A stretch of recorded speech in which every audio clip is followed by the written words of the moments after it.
आज की जो रेसिपी है वो थोड़ी खास है क्योंकि ये बनाया है हमने बच्चों के लिए। आप बना सकते हैं बच्चों की पार्टी में और बड़ों के साथ भी कर सकते हैं। इसको आप इंजॉय, बहुत मजेदार रेसिपी होती है और मैं कहूंगी कि ये बहुत इजी भी होती है। तो वीडियो को लाइक कर दीजिएगा। इसको बनाना शुरू करते हैं, जो बहुत मजे वाली रेसिपी है। स्प्रिंग पोटैटो बनाने के लिए सबसे पहले इसका वो एक हम घोल सा तैयार करेंगे। उसमें 1/4 कप हमने मैदा ले लिया है, 1/4 कप ही इसमें कॉर्नफ्लावर लेंगे। आपके पास चावल का आटा है तो आप वो भी ले सकते हैं। 1 टेबल स्पून कश्मीरी लाल मिर्च डाल देते हैं। आपके पास पेपरिका पाउडर है वो डाल दीजिए, या फूड कलर डाल दीजिए, या इन सबको आप स्किप भी कर सकते हैं जो आपको कलर ज्यादा डार्क नहीं चाहिए। आधा चम्मच लाल मिर्च पाउडर और 1 चम्मच डालेंगे इसमें ये पेरी पेरी मसाला। 1/4 टीस्पून डालेंगे चिली फ्लेक्स। आप ओरिगेनो, मिक्स हर्ब्स कुछ भी डाल सकते हैं। कुछ भी नहीं है तो आप पुदीना या हरा धनिया भी डालेंगे तो उससे जायका अच्छा आ जाएगा। कसूरी मेथी भी डाल सकते हैं। 1/4 टीस्पून नमक जाएगा और इसमें डालेंगे 1 चम्मच लहसुन अदरक का पेस्ट। पाउडर है आपके पास तो आप पाउडर डाल दीजिएगा, लेकिन हम इसको घोलने वाले हैं इसलिए इसमें ये डालेंगे। थोड़ा सा हरे धनिया भी डाल देते हैं। आप इसमें red chilli sauce, soya sauce कुछ भी और भी डाल सकते हैं, जिससे आपको एकदम से चाइनीज या फिर तंदूरी जायका आएगा। या खाली आप लाल मिर्च और नमक डालकर भी बना सकते हैं कॉर्नफ्लावर में।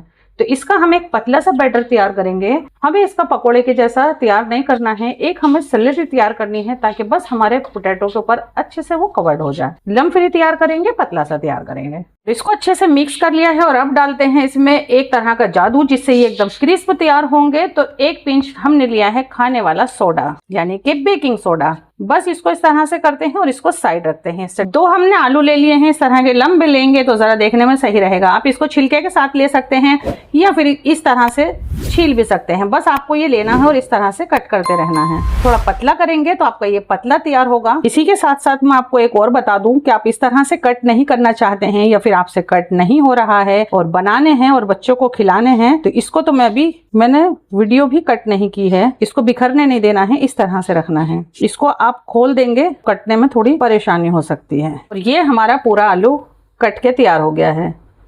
अब इसमें आप स्टिक लगा दें या फिर स्टिक आप पहले भी इसमें लगा सकते हैं। मैंने छोटी स्टिक ली है, उससे क्या होगा, जब हम ऑयल फ्राई करेंगे तो कम ऑयल लगेगा। बड़ी स्टिक भी आप ले सकते हैं। और ये जो बढ़िया सा आलू हमने कट किया है इसको इसमें डाल लिया है। आपके पास बड़ी स्टिक है तो आप पूरा डाल लीजिएगा। इस वक्त मेरे पास तो नहीं है बड़ी वाली स्टिक। देखते हैं इसमें कितना आलू आता है, बाकी का हम हटा देंगे। इसको थोड़ा इस तरह से कर लेना है और ये हमारा फ्राई होने के लिए एक आलू अच्छे से तैयार है। और अब मैं आपको बताती हूँ कि जिसको इस तरह से नहीं कट करना है उसको क्या करना है। इस तरह से कट कर लेना है। जब आप इसको स्टिक में लगाएंगे आपको भी पता नहीं चलेगा कि ये आपने स्प्रिंग वाला नहीं बनाया है, अलग अलग बनाया है। इस तरह से आप देखेंगे तो आपको लगेगा ये थोड़ा अलग अलग है। ये इजी भी होगा और ये आप ढेर सारे भी बना सकते हैं। बस इस तरह से कट करना है। आप इसको किसी भी चीज पर रख सकते हैं। मेरा हाथ इस तरह से पड़ा हुआ है तो मैं इसी तरह से कट करती हूँ, क्योंकि मेरी कटिंग बहुत ज्यादा बढ़िया नहीं है। तो बस ये आपको लेना है और इसको इस तरह से हम लगा देते हैं। आप देखेंगे ये कितनी जल्दी से हो जाएगा।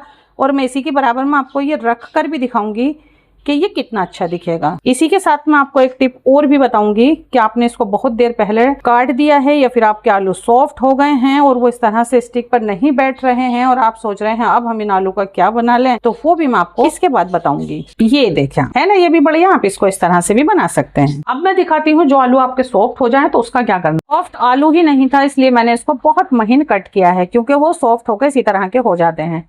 बस आपको लेना है और इस तरह से स्टिक डाल देनी है। ये भी देखने में बहुत बढ़िया दिखते हैं। इनको रख लेते हैं यहाँ पर और बस आप करते हैं इनको फ्राई। एक बार और मिक्स कर लें। खाने का सोडा आप जब भी डालिएगा जब आप इसको फ्राई कर रहे हो। ऑयल चढ़ा हुआ है तो बस इसको इसमें करना है और इस तरह के एक आध और भी बना रही हूँ। थोड़ा ज्यादा इस तरह डाल दें आप, ताकि ये जो सेंटर वाला एरिया है उसके अंदर भी ये बैटर चला जाए, जो एक्स्ट्रा होगा वो गिर जाएगा। लेकिन ये आपको बढ़िया दिखे और जायका भी और बढ़िया है तो इसके ऊपर हम एक मसाला और डालेंगे, जिससे बच्चे भी हो जाएंगे बहुत ज्यादा खुश। पिज्जा सीजनिंग, पिज्जा ओरिगेनो उस साइड से भी डालूंगी मैं जब इसको हम पलटेंगे। इस तरह से आप ये डाल दीजिएगा, इससे एक्स्ट्रा जायका बढ़ेगा, बच्चे और ज्यादा खुश हो जाएंगे। इसी के साथ 1 पिंच पेरी पेरी मसाला। ये फ्राई होने के लिए बिल्कुल तैयार है। ये जो आपको दिखाए थे बस ये हम इसमें डाल देंगे। ऑयल गर्म हो तभी आपको ये तैयार करने हैं। जैसा पकौड़ी का होता है ऑयल गर्म आपको ऐसा रखना है। ऐसे ही थोड़े झाग कम हो जाएंगे, हम दूसरा पीस भी अभी ही डाल देंगे।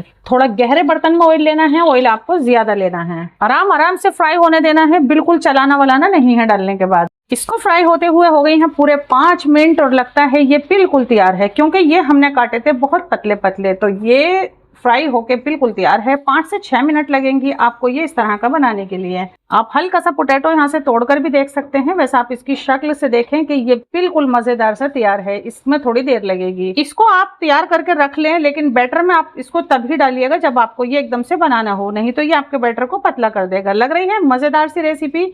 और ये हमारा दूसरा भी फ्राई होके तैयार है, इसको भी हम निकाल लेते हैं। ये मजेदार से पीसेस हमने यहाँ रख दिए थे और जो अलग तरह से कट किया था, आप देखें ये भी बहुत अच्छा दिख रहा है।